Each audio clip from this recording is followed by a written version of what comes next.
السلام علیکم ورحمۃ اللہ وبرکاتہ۔ دوستو، جب اللہ کا حکم ہوگا تو یہ دنیا ختم ہو جائے گی، قیامت آ جائے گی، اور پھر کچھ مدت کے بعد دوبارہ اللہ تعالیٰ تمام انسانوں کو کیسے زندہ کرے گا اور اپنے دربار میں حاضر کرے گا، اسی کے بارے میں انشاءاللہ آج میں آپ کو بتاؤں گا۔ آپ سے گزارش ہے کہ آپ اس ویڈیو کو لائک کریں، جس سے یہ ویڈیو ہر کسی کے پاس پہنچ جائے۔ آپ کے لائک کرنے سے یوٹیوب اس ویڈیو کو ہر کسی کے پاس بھیج دے گا۔ اس ویڈیو کو آپ لاسٹ تک دیکھیں، لاسٹ میں کچھ اہم باتیں بتاؤں گا جن سے آپ کو انشاءاللہ بہت فائدہ ہوگا۔ چلیے بات شروع کرتے ہیں کہ اللہ تعالیٰ انسانوں کو دوبارہ کیسے زندہ کرے گا۔ اس بات کو سمجھنے کے لیے ہم قرآن مقدس کی ایک آیت کا سہارا لیتے ہیں، جو حضرت ابراہیم علیہ السلام نے اپنے رب کے بارگاہ میں کہا تھا، وَإِذْ قَالَ إِبْرَاهِيمُ رَبِّ أَرِنِي كَيْفَ تُحْيِي الْمَوْتَى۔ حضرت ابراہیم علیہ السلام نے اپنے رب سے کہا کہ یا الہ العالمین، آپ مجھے دکھائیں کہ آپ مردار کو دوبارہ کیسے زندہ کریں گے۔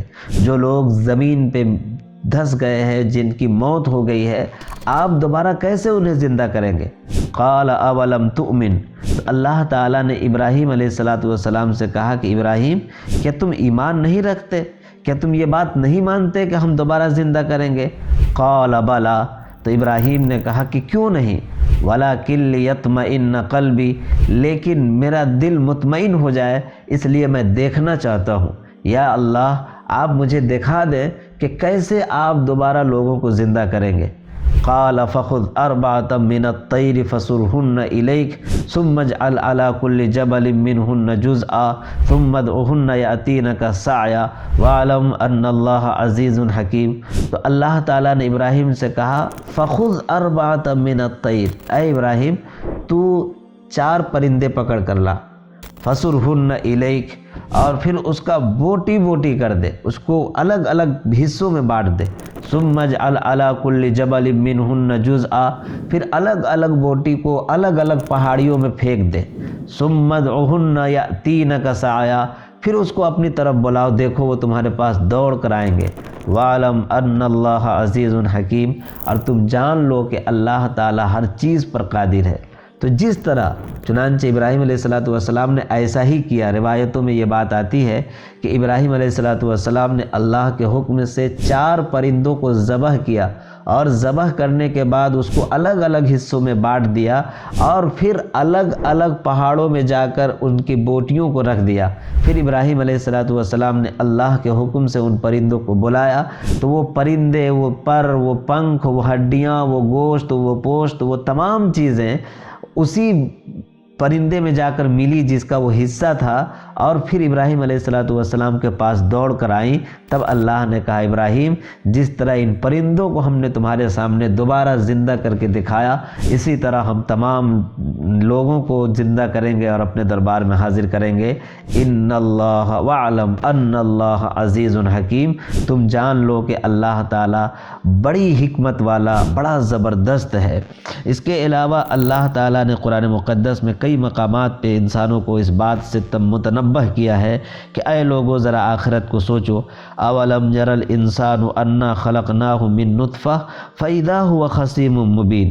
اللہ ارشاد فرماتا ہے کیا انسانوں نے نہیں دیکھا کہ ہم نے اسے ایک نطفے سے پیدا کیا اور پھر انسان صریح جھگڑالو بن گیا۔ وضرب لنا مثلا ونسی خلقہ قال من یحیی العظام وہی رمیم۔ اور یہ لوگ، انسان آپس میں مثالیں بیان کرنے لگا اور اپنی پیدائش کو بھول گیا، اور کہنے لگا کہ جب ہماری ہڈیاں بوسیدہ ہو جائیں گی تو کون ان کو زندہ کرے گا؟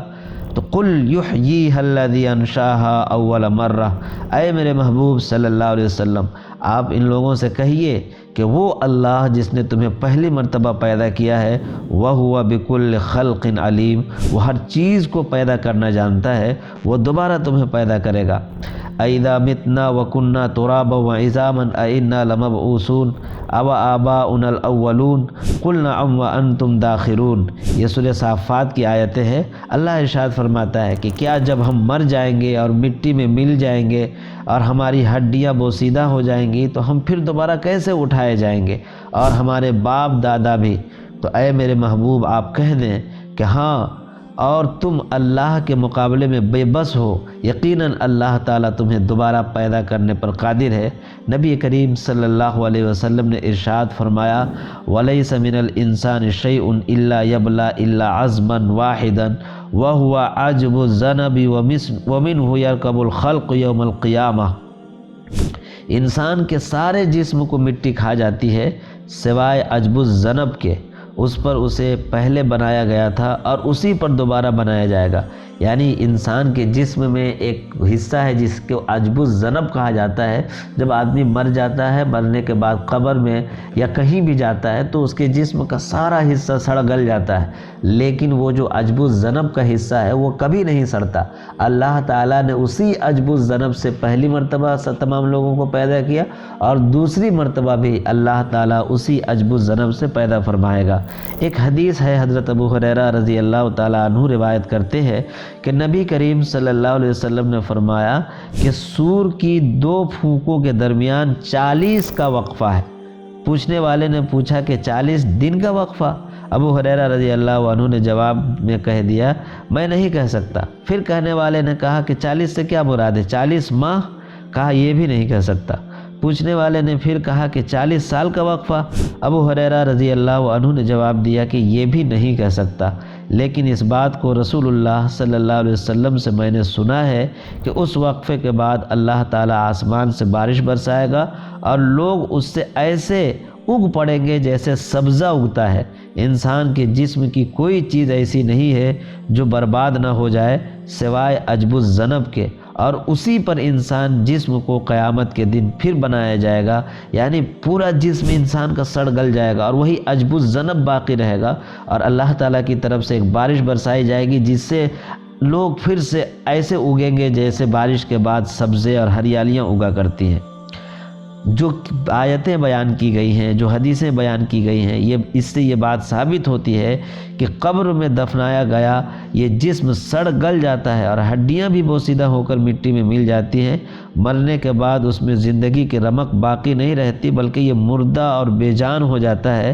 اللہ تعالیٰ فرماتا ہے، وَمَا يَسْتَوِي الْأَعْمَى وَالْبَصِيرُ وَلَا الظُّلُمَاتُ وَلَا النُّورُ وَلَا الظِّلُّ وَلَا الْحَرُورُ وَمَا يَسْتَوِي الْأَحْيَاءُ وَلَا الْأَمْوَاتُ۔ اندھا اور آنکھوں والا برابر نہیں ہو سکتا، نہ تاریکی اور روشنی یکساں ہے، نہ چھاؤں اور دھوپ ایک جیسی ہے، اور نہ زندہ اور مردہ برابر ہیں۔ جس طرح یہ دیکھنے والا اور نابینا برابر نہیں ہو سکتے، اسی طرح زندہ اور مردہ برابر نہیں ہو سکتے۔ اسی لیے اللہ تعالیٰ نے یہ مثالیں بیان کی ہیں کہ اے لوگو ذرا ہوش میں آؤ، اور اللہ تعالیٰ کیا سمجھتا ہے یہ انسان؟ ایحسب الانسان ان لن نجمع عظامہ بلا قادرین علی ان نسوی بنانہ۔ کیا یہ انسان سمجھتا ہے کہ ہم اس کی ہڈیاں جمع نہیں کریں گے؟ نہیں، بلکہ ہم اس کی پور پور تک کو درست کرنے پر قادر ہیں۔ ہڈیاں تو بہت دور کی بات ہے، انسان کی انگلی پہ جو نشانات ہوتے ہیں جس کو عام طور پر آج کے زمانے کے لوگ ووٹر آئی ڈی میں یا پھر آدھار کارڈ وغیرہ میں جو انگلی کے نشان دیتے ہیں، اللہ تعالیٰ اسے بھی جمع کرنے پر قادر ہے، اور اللہ تعالیٰ ان تمام چیزوں کو جمع کرے گا۔ اور اللہ ہی تعالیٰ جانتا ہے کہ انسان کے دفن ہونے کے بعد اس کا کون سا حصہ ختم ہوتا ہے اور کون سا حصہ باقی رہتا ہے۔ قد علمنا ما تنقص الارض منہم، مٹی ان کے جسموں میں سے جو کھاتی وہ ہمارے علم میں ہے۔ افعینا بالخلق الاول، کیا اللہ ارشاد فرماتا ہے ہم ایک مرتبہ پیدا کر کے تھک گئے؟ نہیں، بل ہم فی لبس من خلق جدید، بلکہ دوبارہ پیدا کیے جانے کے بارے میں لوگ بہک گئے ہیں اور شک کرنے لگے ہیں۔ اللہ تعالیٰ نے قرآن مقدس کے متعدد مقامات پر اس واضح فرق کو بیان فرمایا ہے کہ اے لوگو اپنی زندگی سے اپنی آنکھ کے پردے کو باہر کرو اور پھر اللہ کی طرف متوجہ ہو۔ اللہ تعالیٰ ہم تمام لوگوں کو آخرت پر مکمل یقین کی توفیق عطا فرمائے۔ دوستو، اس سے پہلے ویڈیو میں نے آپ سے یہ سوال کیا تھا کہ انجیل کس نبی پر نازل ہوئی؟ اس میں ہمارے بہت سارے دوستوں نے یہ جواب دیا، حضرت عیسیٰ علیہ السلام، کسی نے داؤد علیہ السلام۔